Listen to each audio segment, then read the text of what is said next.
Estamos analizando todas las bendiciones espirituales que ya tenemos en lugares celestiales. Y hoy nos toca una que es muy profunda.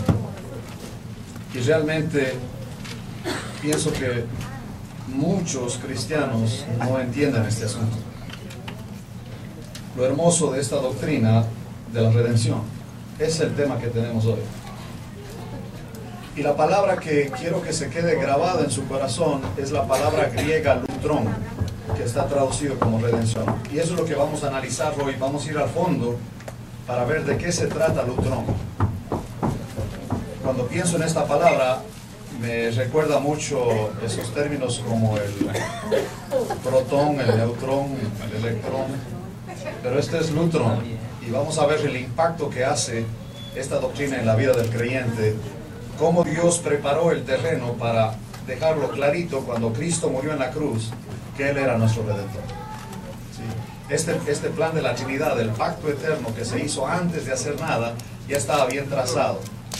Y lutrón forma una parte muy importante en la vida de nosotros, en la redención. Leamos juntos Efesios capítulo 1 y el versículo 7. ¿Están conmigo? Ok, leamos en alta voz, que dice: en quien tenemos redención por su sangre, el perdón de pecados, según las riquezas de su gracia. Tenemos el perdón de pecados. La redención está totalmente ligada al perdón de los pecados, porque es la única manera que nosotros podemos estar en paz con Dios, cuando la sangre de Jesucristo hace el efecto de limpiarnos. Cada uno de nosotros nacimos envenenados, y el veneno con el que nacemos se va manifestando a través de los años, y su efecto aguantará 70, los más robustos 80, dice el salmista, es el pecado. Tenemos una naturaleza corrosiva que nos va destruyendo, y el hombre, hay quienes se autodestruyen más pronto, terminan con su vida, con su cuerpo, mucho más rápido por prácticas que no son nada aconsejables, que Dios prohíbe, y Él nos avisa de eso, que no debemos hacer eso con el cuerpo, pero en fin. En el Nuevo Testamento hay un grupo de palabras que contiene la idea de redención, salvación, de libertad y rescate ganado y adquirido por precio. Nosotros hablamos de la salvación como gratuita. Sí es gratuita para nosotros, pero otro pagó el precio. O sea, no es tan gratis como parece. Voy a un restaurante y obviamente uno, cuando estaba solo yo ese día, simplemente quería ir un rato, comer algo. Pienso que andaba un poco triste yo, si mal no recuerdo, de ese día, y fui porque entiendo que cuando uno anda cansado la carne ataca. Cuando estás cansado ni digas nada, porque la naturaleza vieja hace que digas tonterías, hace decisiones que no debes decir, y en la carne ofendes, en fin. Mejor dormirte, comer bien y dormirte, descansar. Cuando andas con hambre no digas nada, mejor caerte, la verdad. Pregúntenle al profeta Elías. A él, ¿quiénes le dieron de comer? ¿Se acuerdan? Los cuervos. Vienen de un smoking negro a los cuervos, ¿lo han visto? A mí a veces me sirven los cuervos también. Se ven bonitos.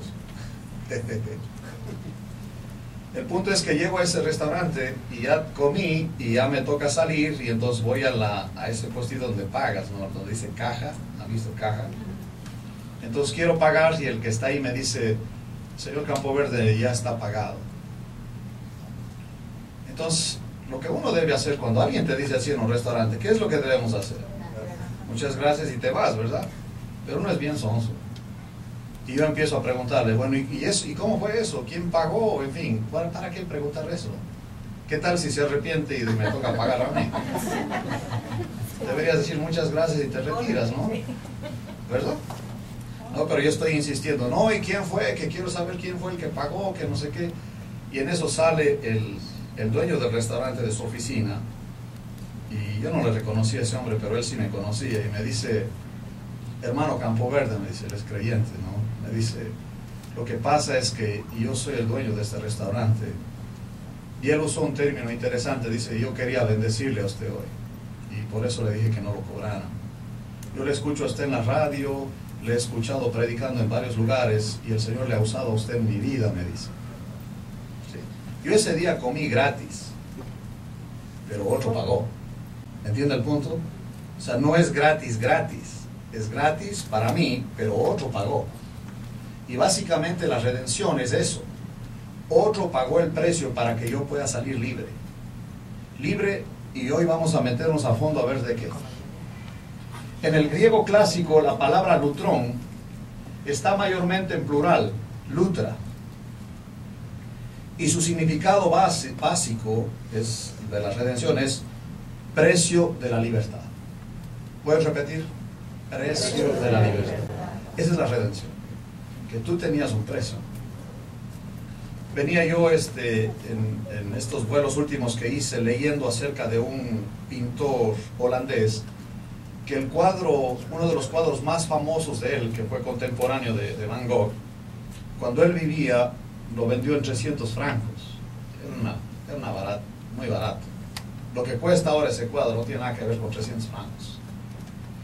Pero los pintores ponen el precio al arte, ellos ponen el precio a sus pinturas, y dependiendo quién es el pintor, el costo de la pintura. En Efesios 2, que vamos a llegar ahí a analizarlo de fondo también, en el capítulo 2:10, dice la Escritura, porque somos hechura suya. El punto de hechura suya es que somos, la palabra que él usa es la palabra poema, de donde viene el término poema. Sí, un poema, para alguien que sabe de literatura, no es tan fácil de escribir. Nosotros hacemos poemas que no son poemas. Cuando uno estudia la literatura, un poema tiene que tener ciertos números de sílabas en cuanto a rimar y etcétera. No está tan sencillo hacer un poema. Es un arte. Y los poetas pasan mucho tiempo jugando con las palabras para hacer un poema. No es una inspiración en la mañana o cuando estás en el campo y de pronto escribes unas frases y dices, este es un poema. No, eso no es un poema. Un poema está bien complicado. Tiene sus bemoles, como los músicos dirían. ¿Okay? El punto aquí es que nosotros somos hechura suya. Y ahora, ¿cuánto vales tú? ¿Tienes idea cuánto vales tú? La sangre del Hijo de Dios. Así es el precio que pagó Dios por ti. Sí, el precio para nosotros, el precio de la libertad nuestra, es tan grande porque el pecado es demasiado bajo. Vamos a ver más adelante que este término redención implica también un antídoto para este veneno con el cual nacemos nosotros. Es bien profundo este asunto. El precio es del calibre del Hijo de Dios, y cuando nosotros hablamos de la sangre de Cristo, como dice Efesios 1, miren lo que dice ahí, en quien tenemos redención por su sangre. Cada vez que nosotros hablamos de la sangre de Cristo, y hoy vamos a celebrar la Cena del Señor, realmente estamos hablando de la vida de Cristo, porque en la sangre está la vida. Cuando dice que Él derramó sangre, básicamente debemos entender que Él derramó su vida. Perdió la vida para que nosotros tuviéramos vida. Sí, el precio es muy alto, pero o no lo entendemos o no sabemos la profundidad del asunto y no sabemos lo que la redención envuelve. Hoy vamos a ir despacito y mirar todo lo que esto involucra. En el Antiguo Testamento, cuando hay griegos que se convierten obviamente al judaísmo y luego al cristianismo, ellos tenían que leer el Antiguo Testamento. Los griegos no hablaban hebreo. Recuerden que el Antiguo Testamento está escrito en hebreo, y como no podían entender, 70 rabinos decidieron hacer una traducción, y esa se llama la Septuaginta, que es la traducción del hebreo al griego del Antiguo Testamento. Y obviamente la Septuaginta fue traducida en el griego koiné, que es el mismo griego del Nuevo Testamento. Y es en el Antiguo Testamento, en la Septuaginta, que el lutrón se encuentra unas 18 veces. Si un hombre poseía un buey peligroso, un buey dañino, un buey peligroso, y por no haberlo tenido bien sujeto, acorneaba y mataba a alguien, el propietario tenía que morir a menos que pagara un lutrón. Eso le llamaban en el Antiguo Testamento el dinero de sangre, para rescatar su vida. Vamos a Éxodo 21:30 para ver esto. Sí, en Éxodo y a lo largo de todo el Antiguo Testamento está este término lutrón. Éxodo capítulo 21 y el versículo 30, esto era la regla. Cuando un buey, que por descuido del dueño acorneaba y mataba a una persona, si él no tenía dinero para pagar por la sangre de esa persona, por la vida que el buey mató, él moría también. Dice en Éxodo 21:30, si le fuera impuesto precio de rescate, entonces dará por el rescate de su persona cuanto le fuere impuesto. Tenían que hacer un trato. Obviamente el hombre que moría tenía parientes que iban a demandar por la muerte de él. Y básicamente, de acuerdo a la ley, uno podría decir, pero eso fue el buey, ese no fui yo. Sí, pero tú eres el dueño del buey. Y te toca pagar a ti por no cuidar a ese animal. Y moría.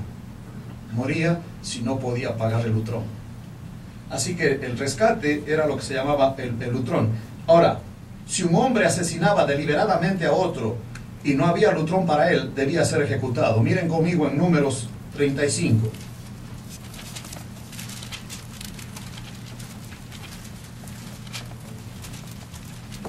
En Números capítulo 35,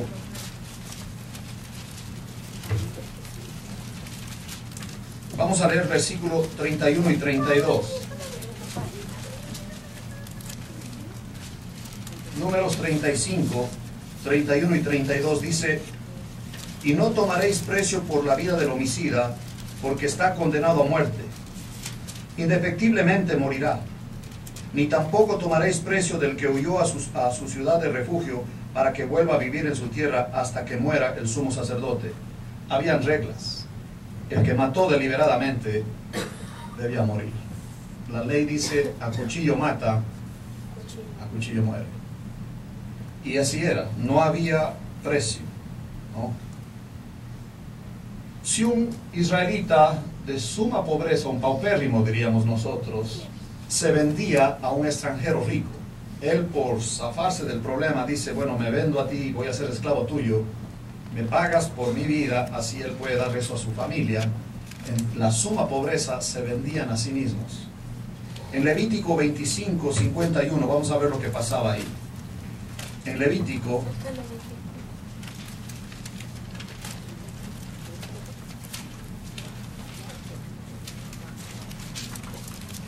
el capítulo 25 y el versículo 51.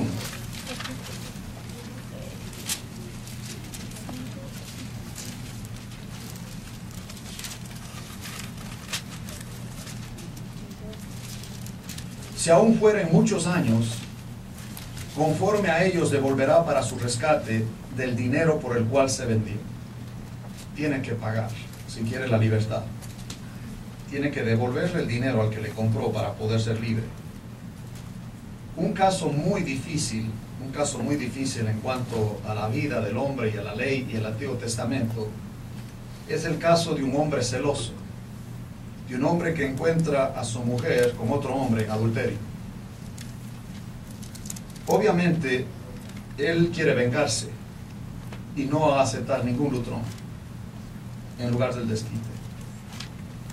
Proverbios 6:35, miren lo que dice ahí. Proverbios capítulo 6. Si los hombres supieran estos versículos y lo que dice la Biblia al respecto, lo pensarían un par de veces antes de meterse en una relación de adulterio con la esposa de otro hombre, con la mujer de otro hombre. Dice Proverbios 6:35, no aceptará ningún rescate ni querrá perdonar, aunque multipliques los dones. Aunque le llenes un cuarto de oro, al hombre celoso no le importa, él lo que quiere es venganza. Y así de terrible es esto. Pero el concepto de lutrón, ustedes pueden verlo por todo el Antiguo Testamento. Y uno de los más fuertes en este caso es el caso de los primogénitos. Vamos